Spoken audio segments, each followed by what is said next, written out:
Good morning. This is Stacy Scott with OFM, and I'm going to introduce our speaker that is going to do some education on ERP 101.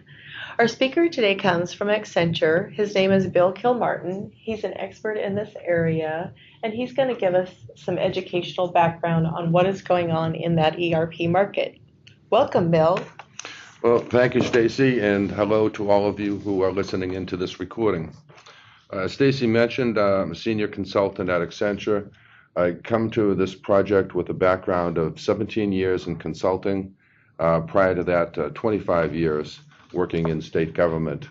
And that entire 42 years of experience has really been focused on the administrative processes and systems of state government, as represented in either business processes or technology systems, otherwise known as ERP. The term ERP itself has been around in the industry for really 25, 30 years. The term stands for Enterprise Resource Planning. Many of you have probably heard this in conversations, but let's spend a few minutes just establishing a baseline and a shared understanding of the terms, as well as some of the additional details about ERP, since it is the direction in which Washington is headed. The notion of enterprise is really, think large, enterprise writ large. It is all of the agencies within the executive branch, judicial branch, legislative branch of the state of Washington. So really think of it as everything except for the institutions of higher education. So it's the entire enterprise.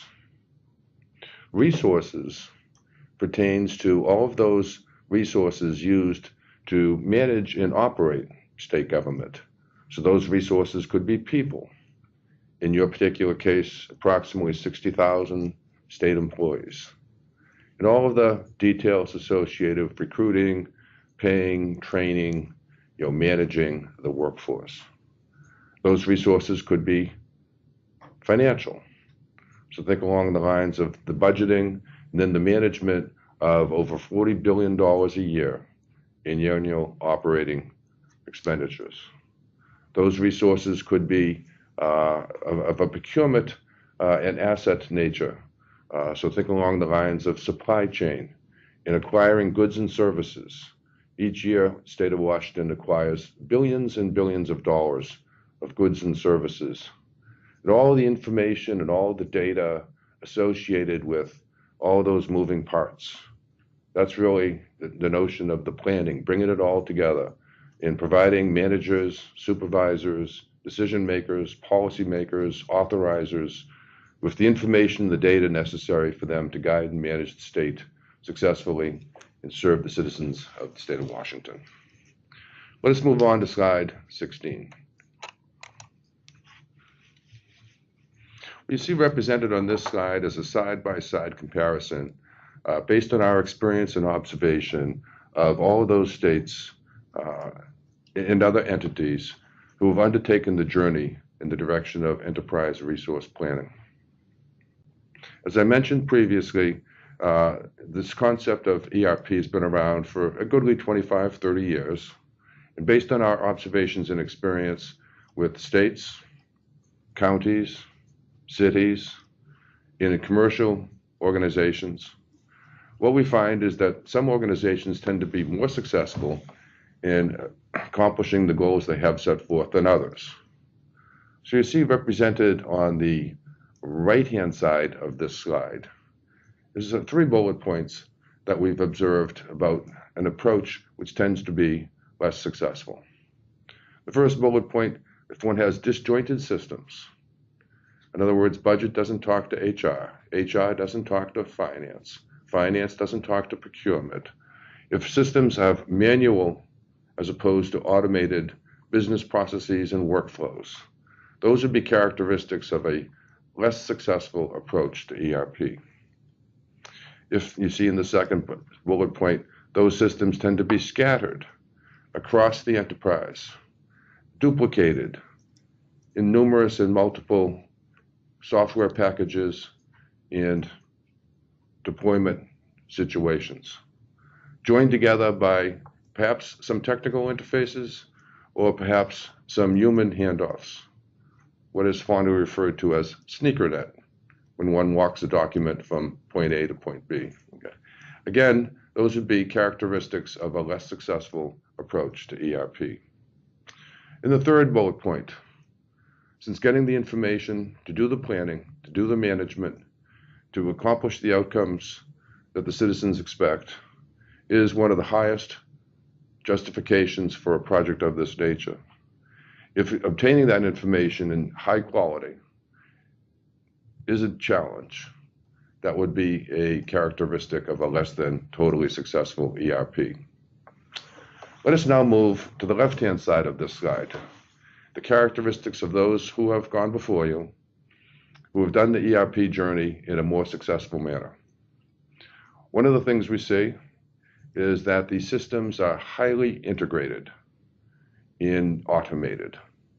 Think, for example, of the chain of activities we refer to as procure to pay. In the procurement example, you have an agency end user who needs something.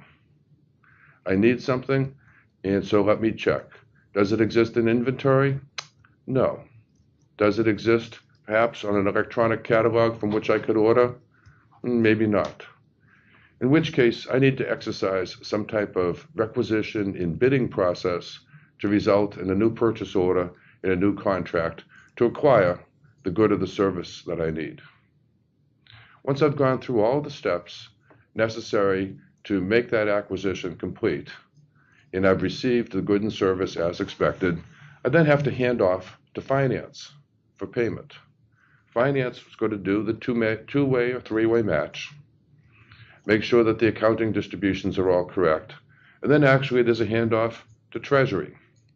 Treasury is going to do the final settlement to the supplier, either in the form of an electronic funds transfer or a physical check. Think of all those steps in that chain of activities and the fact that they could be integrated and automated so the data is captured once and then used repeatedly through each step in the process, so that the progression of the chain of activities is automated. So when one step is completed, there's an automated alert to the next participant in the process to pick it up and to further, move it downstream. Those are examples of highly integrated automated systems. I just used the example of procure to pay. Another example might be in the revenue side, order to cash, or the accounting side, account to report, or as an example in the HR domain, hire to retire. The state government has many examples of highly integrated chains of activity that could benefit from this approach to ERP. The second bullet point here of successful organizations gets to this notion of the big four areas. And Stacy mentioned these in the prior recording as she was talking about the comprehensive approach of the One Washington program. So the most successful approaches to ERP coordinate the budget development activities with the finance domain, with the procurement area, and with the HR payroll area. So the more successful approaches taken to contemplation and design all four of those areas as a holistic and comprehensive approach. And then the third and final bullet here on the left-hand side of slide 16, characteristics of the most successful approaches to ERP is this robust reporting, business intelligence, analytics capability. The notion of delivering the right information to the right people at the right time, and the ability to do that quickly without having to go through a scavenger hunt for the data or to actually have any concern about the reliability or integrity of the data. These are hallmarks and characteristics of the most successful approach to ERP. In the 3 sessions that we had with your colleagues in state government, we then did a concurrence or sort of a voting exercise at this stage to ask people where they wanted to see the state of Washington. And I'll just share with you, in all 3 sessions, there was overwhelming sentiment that Washington should aspire to the characteristics represented on the left-hand side of this slide. Moving on now to slide 17. There's really two different ways you could think about defining and further understanding what is an ERP. One of those is by a functional description, and that is the manner that we'll be using later on today, and I'll be speaking to over the next 10 to 15 minutes. But the second is to describe it in terms of software modules, which I'll speak to for a few minutes here, but actually is something that we will then put in the parking lot for consideration later in the blueprint planning later this year. But to speak to a bit about the software modules. From a software perspective, there's a handful of major ERP software vendors. You might recognize some of these vendor names. There's SAP, and they have lists of software modules and names associated with their software modules for finance, procurement, HR payroll, and budgeting. There's Oracle, and Oracle has their Oracle Cloud product, and Oracle has their PeopleSoft product, and Oracle has their JD Edwards product, each of which have lists of software modules with their own definitions and their own names, which, by the way, are not the same as that list from SAP.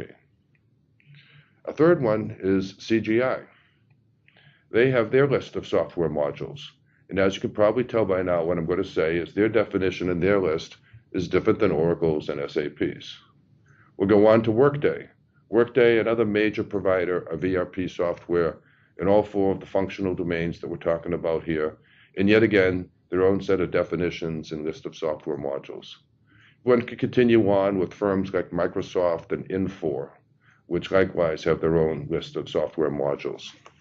So rather than trying to define ERP in terms of software modules over the next several months as we work through the blueprint activities, we thought it would be a wiser choice to talk about a software agnostic approach that focuses on just functionality. We'll get to the details of which software later after the state does a software selection. I'm down with slide 18, and you'll see a Venn diagram. I like to use a Venn diagram as a way of thinking about ERP because of this notion of intersection in overlap. So clearly represented in the Venn diagram is the overlap between finance and procurement and HR and budget. And you can see that overlapping space, and likewise procurement overlapping to the other three domains.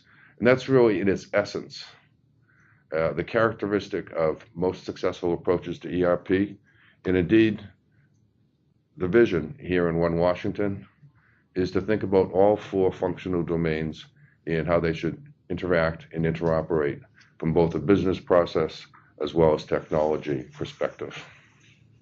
So let's dive into a little more detail. The finance component for modern ERP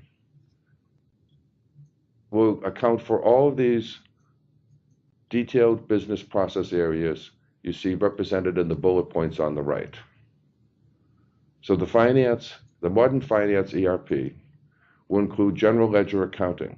This is your statutory accounting, the accounting required by Washington state finance law in order to control expenditures and revenues to authorized budgets, in order to do the financial statements for the funds of Washington, the assets, liabilities, fund balances, revenues, and expenses of each of the individual funds. So this is the mandated, commonly used, commonly defined statutory accounting to which all state agencies must conform. In addition to that, the modern finance ERP offers functionality to support specialized accounting. For example, in addition to statutory accounting, many state agencies want to account for revenues and expenses by project. Projects could be defined in a manner that is specialized and unique to an agency. And they want to be able to do this by single data entry so that they can serve both masters with one keystroke, the statutory master and the general ledger, as well as the specialized accounting for the project view. So for those of you who do projects and have a need for project accounting, this would be useful functionality. By the way, not every state agency does project accounting, in which case they just do the single data entry and they get the statutory accounting and they don't even have to worry about it. Another example of specialized accounting is cost accounting. Think in terms of cost allocation plans, where one might have to take direct or indirect expenditures and spread them across multiple accounting distributions. Could be programs or grants or some other distribution.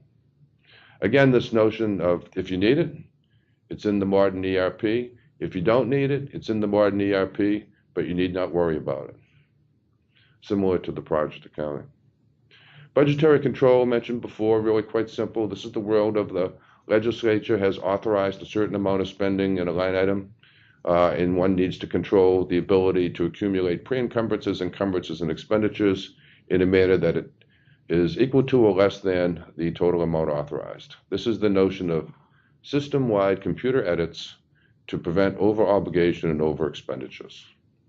Part and parcel of modern ERP. Accounts payable, the state has billions of dollars, billions and billions, hundreds of thousands of accounts payable transactions.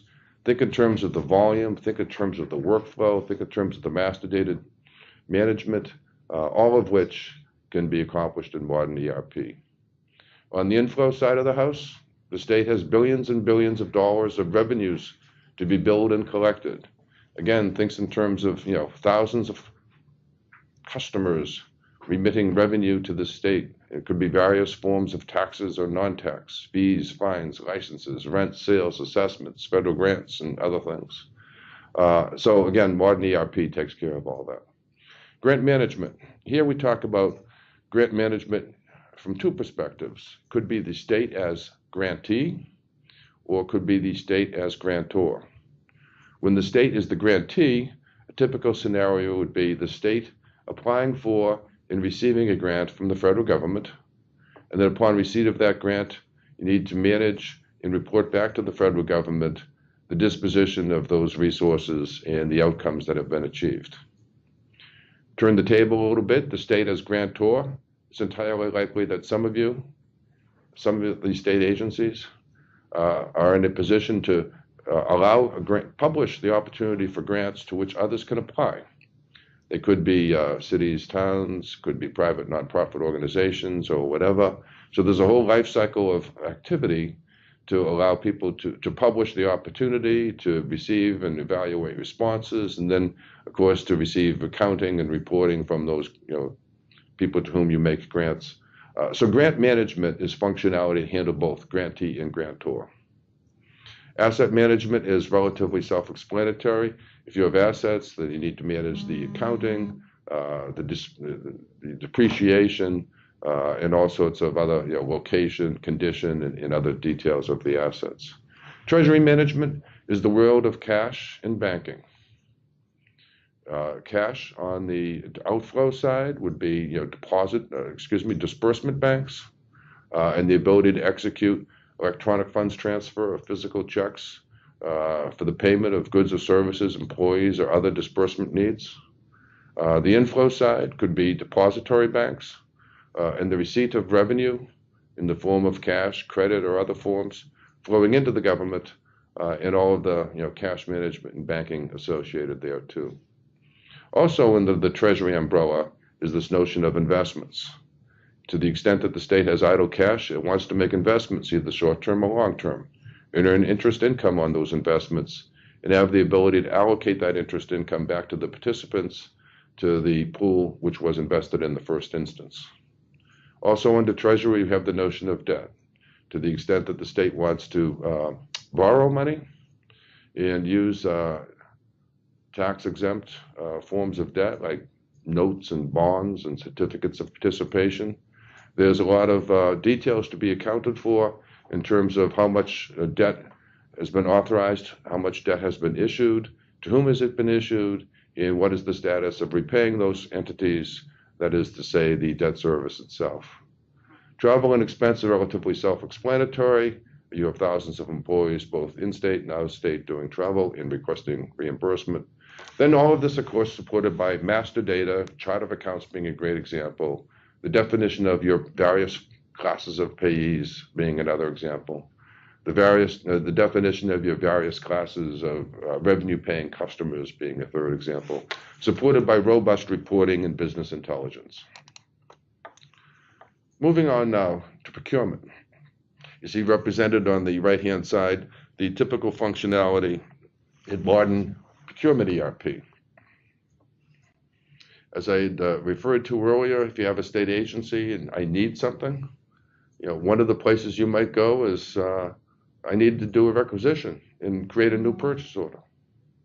So all the functionality about requesting a requisition and then having that reviewed and approved and translated into a purchase order and sent off to the vendors, and that whole chain of activities is right within, typically within procurement ERP.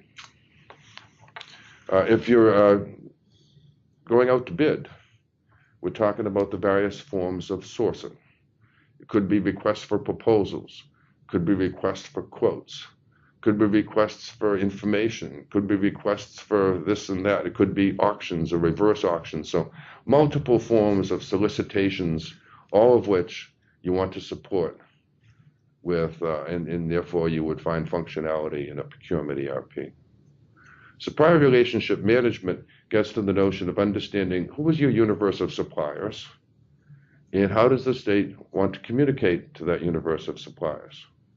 So you might think of this as vendor registration, where vendors can register to receive bids, and notification. So if a vendor registers to receive bids in a defined area of interest, and then you go post a bid in that area, they would get automatic notification. You might also think of being able to understand your vendors in various segmentations. For example, who are the vendors that do information technology? Who are the vendors that might be in a minority business category? Who are the vendors that might be in a veteran-owned firm category? So that's all in the domain of supplier relationship management. Category management refers to the concept of the state taking all of its spend, the billions and billions of dollars, and organizing it into major logical categories, and then accomplishing deep analysis and expertise within those categories in order to do most effective and intelligent strategic sourcing. So there might be a category of office supplies, or a category of telecommunications, or a category of facility maintenance and repair. And the notion here is to enable experts in these categories with data and other information to shape, to forecast, to plan demand and other characteristics in that category to get ahead of the curve. And as I said, do the smart sourcing. Inventory management, relatively self-explanatory. It's the domain of storerooms and warehouses and depots. And for those of you that have inventory, it's useful to know that the functionality would be in the procurement ERP if you need it. Contract management is literally the ability to create the terms and conditions of a new contract or contract amendment based on a sourcing event. So think along the lines of the boilerplate terms and conditions to which get attached the specific terms and conditions of start date, end date, prices, items, other expectations and requirements, all get memorialized in a contract, and the functionality to support that, again, typical within a procurement ERP. Catalog purchasing, I referred to this before. If you've ever bought anything from Amazon or one of those other places, you have gone shopping and you have gone to an electronic catalog.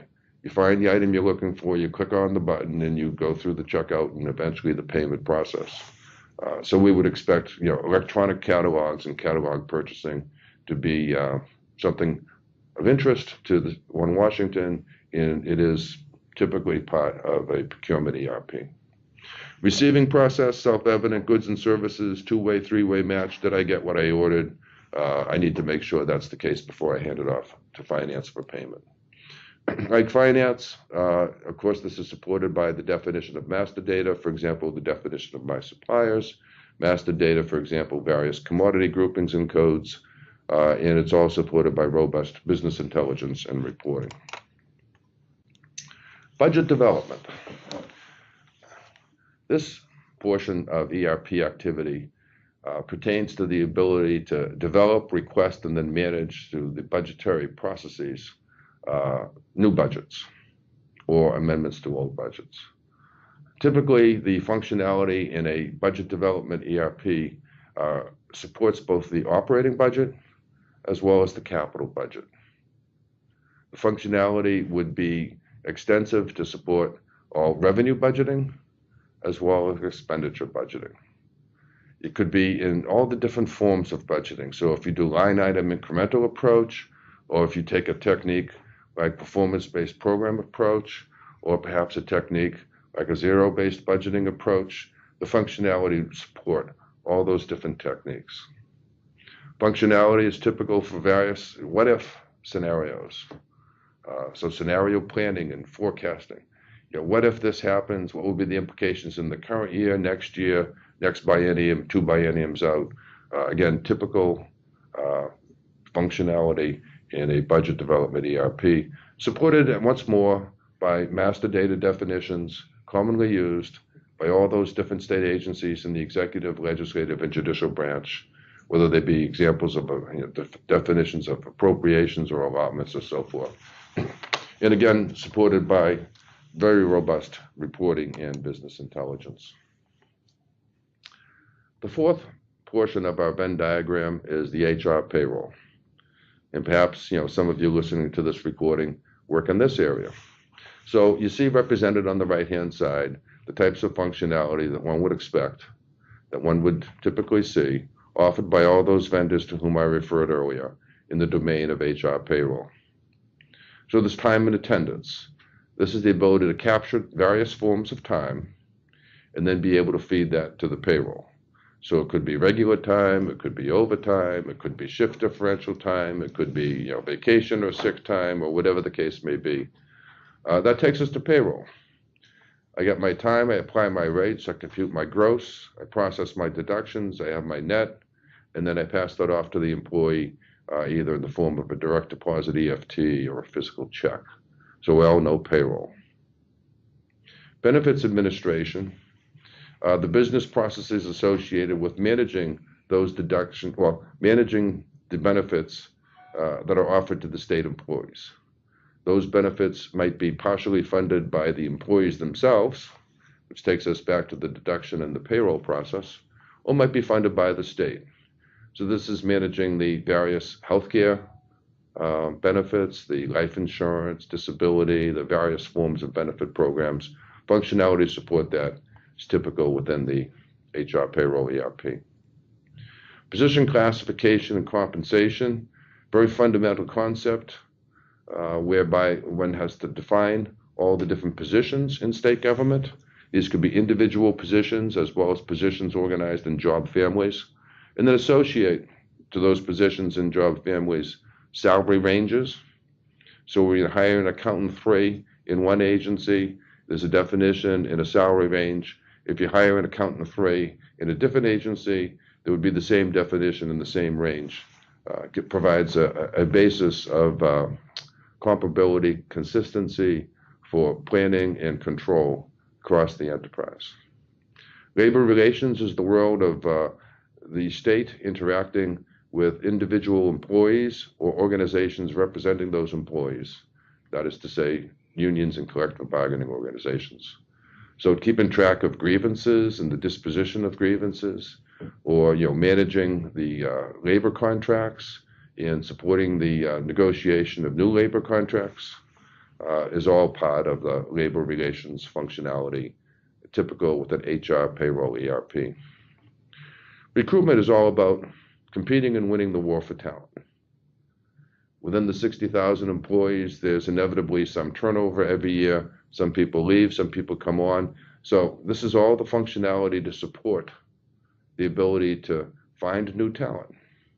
What are your talent pipelines? What are the types of people to whom you want to recruit to state government?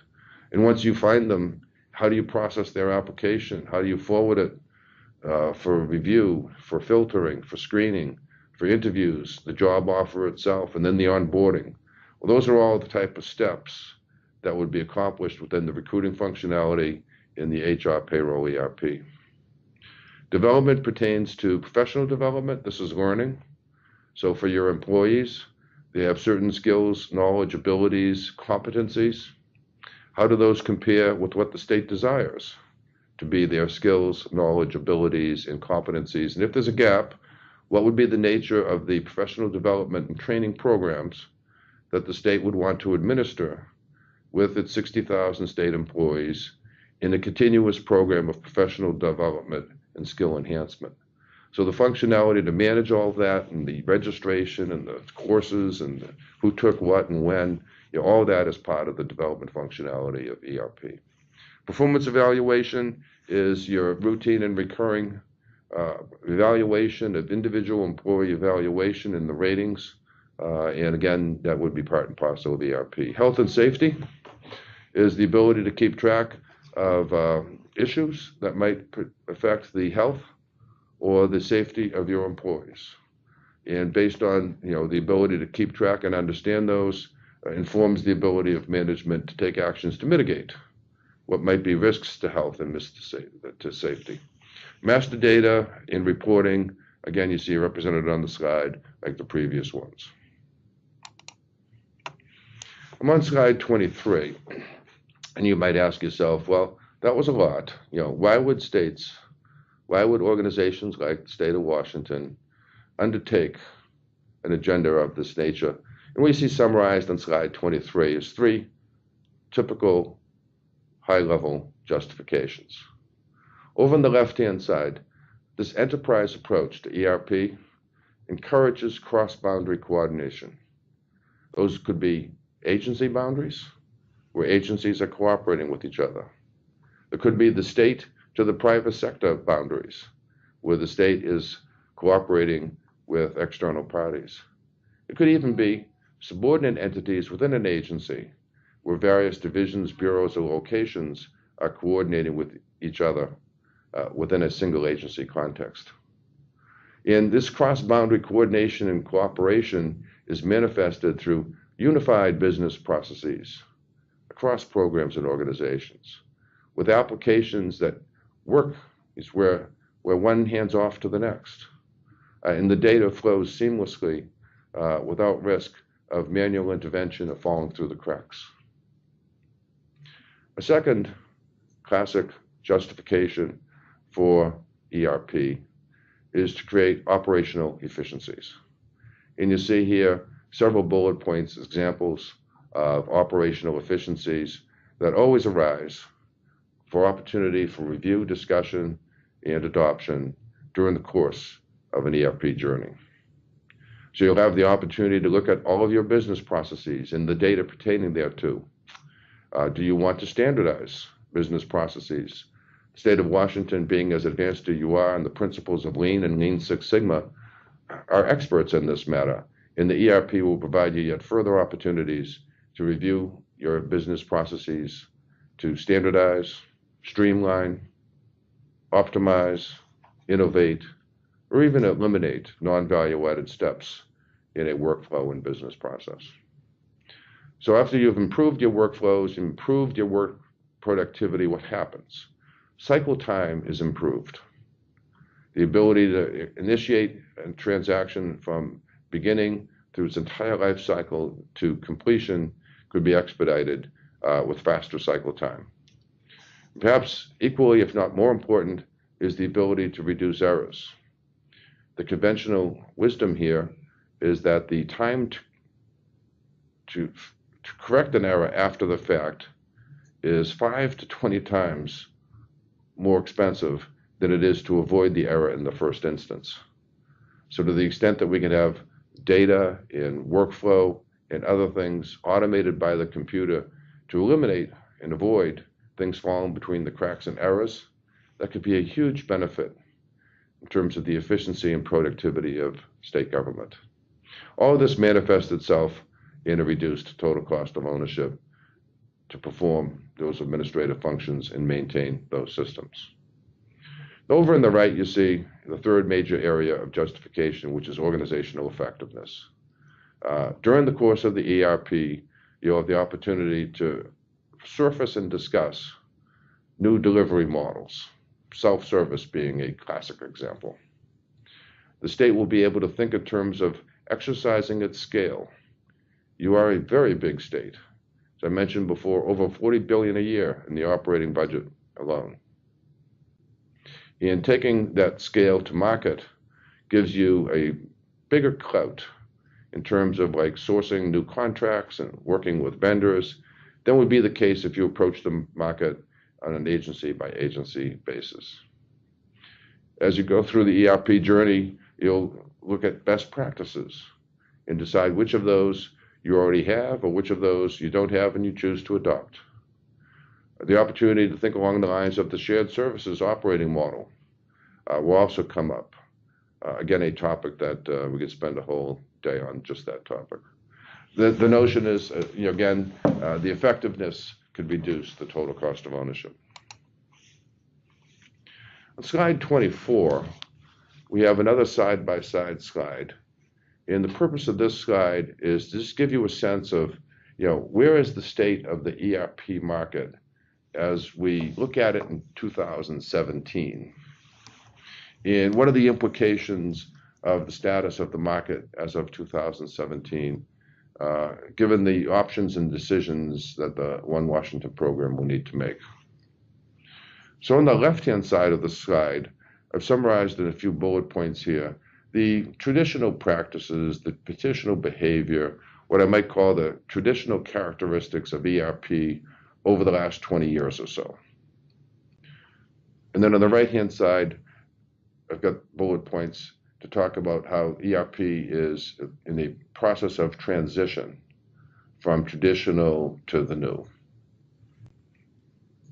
Another way to think of this is stuff on the left-hand side is the traditional approach over the last 20 years or so. Stuff on the right-hand side is the newer approaches that are now available in 2017 going forward. Starting at the top, the traditional approach was an entity such as Washington would acquire a software license. These are sort of expensive. An example to illustrate that, in finance alone, a typical license could be $5, $6, $7 million. And then you pay 20% of that on an annual basis for the privilege of keeping the license and updating it. But you own the license.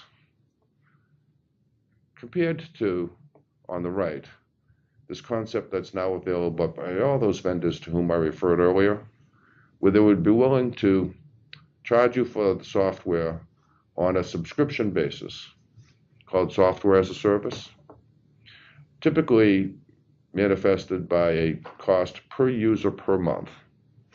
And the notion there is you pay a subscription amount per user per month for as long as you're using that software. And then we decide you no longer want to use the software, you stop paying the subscription.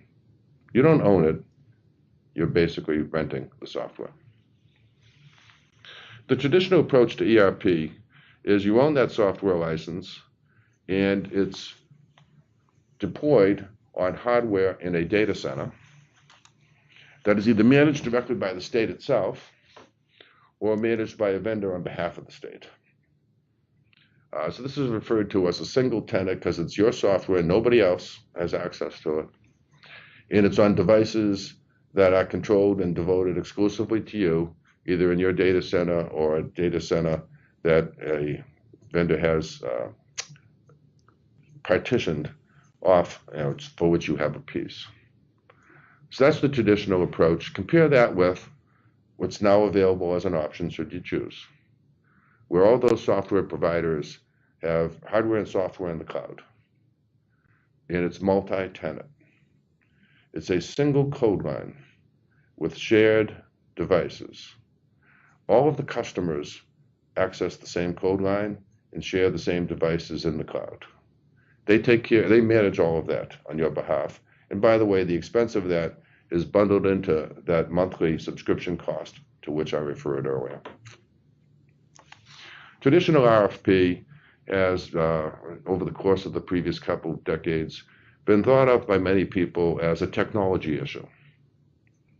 So the governor or the executive might say, oh, this involves computers, give it off to the technology people, it's a technology project. They're the pilot, and the business people are the co-pilot. We've seen an inflection point or a transition over the last couple of years where more and more we see it's the business people are taking the lead on ERP, playing the role as the pilot, and the technology folks are the co-pilot. A relatively subtle but important change of who's driving and who's supporting in modern ERP. In the traditional approach to ERP, since you own perpetual license to the software and nobody else uses it, you are at liberty, should you choose, to customize that software and add new codes and new code lines to the code block and otherwise change the base software. If you go the direction of cloud and software as a service, customizations are not allowed. Multiple customers are accessing the same code line, and it would not be appropriate to allow one customer to change the code line that would affect another customer in a disadvantageous way.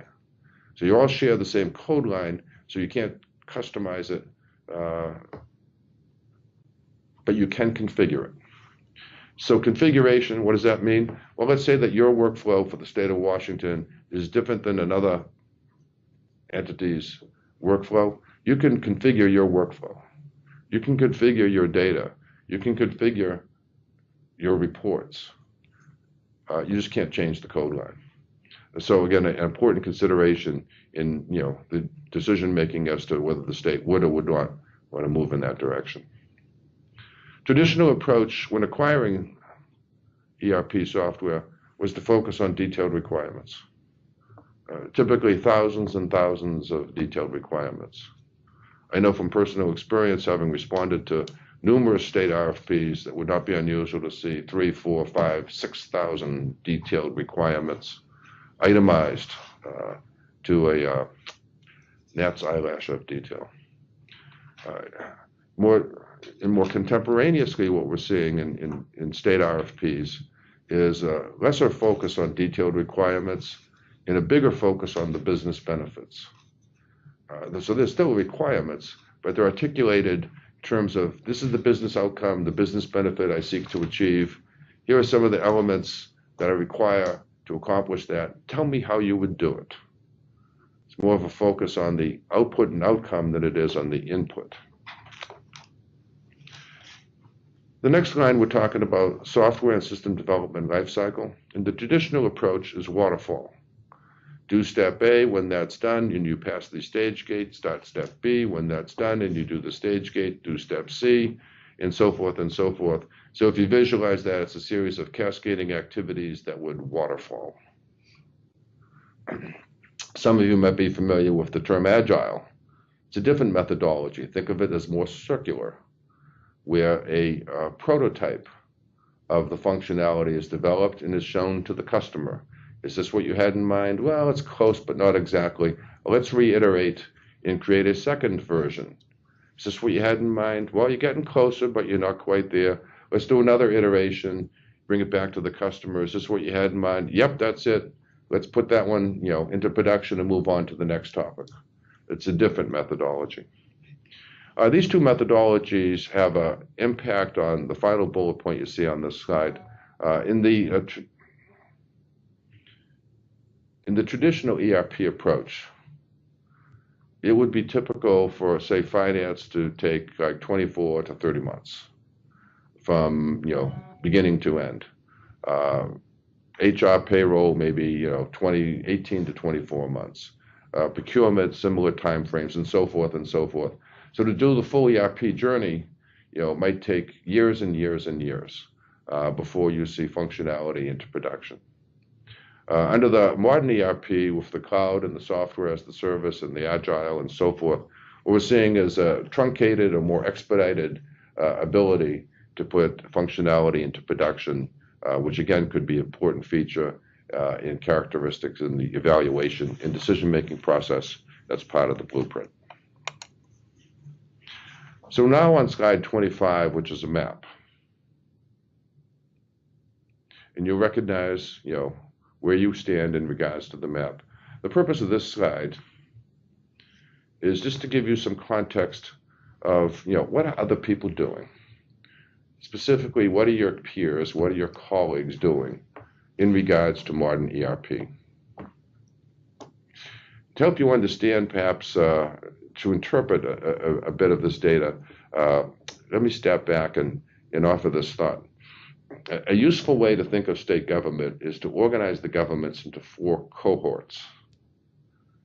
The first, and these cohorts would be defined by the body of expenditures and the governmental fund types as reported by generally accepted accounting principles.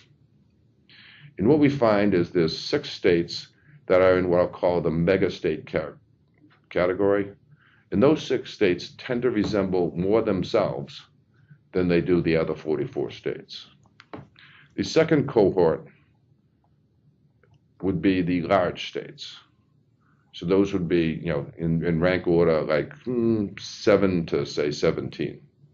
And that, by the way, is going to be the cohort in which Washington would find itself. The third cohort would be another 20 or so states that are large, but not as large as the previous cohort. Again, there was a break. And then the final and fourth cohort would be the so-called micro-states that are, still states and complicated and big, but actually in many cases smaller than large cities. For example, Idaho, with all due respect, is an important state, but it's roughly the same size as the city of Seattle in terms of its annual governmental fund operations. So the mega states, going back to that, would include states like California, Texas, Florida, New York, Illinois, Pennsylvania. And they all tend to resemble each other more than they are the other 40 states. So let's talk about a couple of those. California has been on the journey to modern ERP. Huge mega state, very complicated, lots of moving parts. They decided to do a multi-year journey with phasing of functionality and phasing of agencies. And that was the approach that made most sense to them.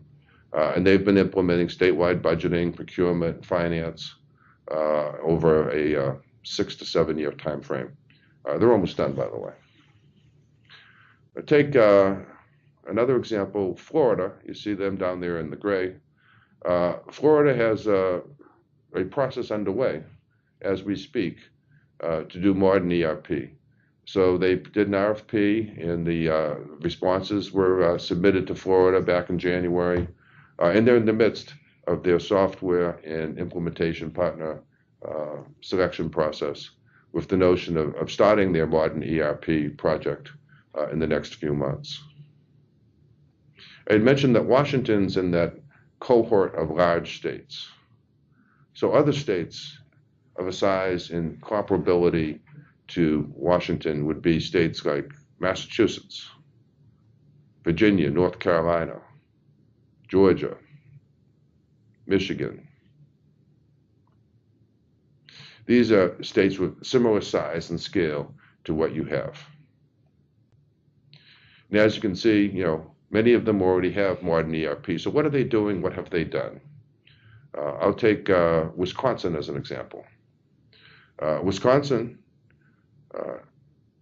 had recently done modern ERP, and their approach was interesting. They decided that what was the approach in the best interest of the state of Wisconsin, was to do finance, procurement, human resource, payroll in an expedited time frame, 30 months. So 2.5 years from beginning to end. Highly successful, a very forthright and collegial approach in the state of Wisconsin was critical to their success.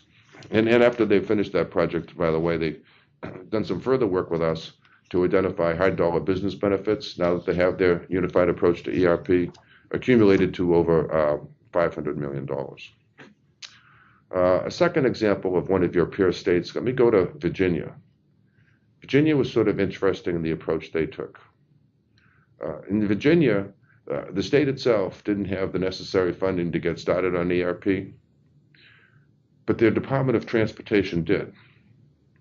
And the Department of Transportation proposed, and the state was totally supportive to this, that they go first, and that they do the software acquisition and implementation of ERP for the Department of Transportation, with the explicit intention that the rest of the state could jump on board at a later point in time. So that's exactly what's happened. DOT was implemented a few years back, and the rest of the state agencies have been jumping on board, and I believe they're just about done in using the same instance. So that was their pathway to modern ERP. A third example I'll speak of here from one of your peers, which I think you might find interesting, is Massachusetts. So as you see, it's represented in the blue, meaning it has modern ERP in all the 4 domains of which we spoke. Notwithstanding that status, and notwithstanding their continuous investments to stay up to date in those areas, they've decided to take a bold step and are working on an RFP that's expected to be published next month, by which they would only want to entertain 100% software as a service in the cloud ERP options. So you think back to that slide from the traditional to the new. Massachusetts is a good example of stepping forward in that area. Let us move on. The purpose of this slide, and I'm on slide 26, is just to let you know that your strategic partner, Accenture, has done extensive work in the field of state ERP, and we will bring to Washington a lot of our tools and techniques, lessons learned, intellectual property, knowledge capital, and so forth, and the best practices of what we've learned by working in all these other locations to the benefit of the state of Washington itself. So that concludes our ERP 101 session, and I was now going to hand it off to Mark Howard, who is going to do the third portion of this recording.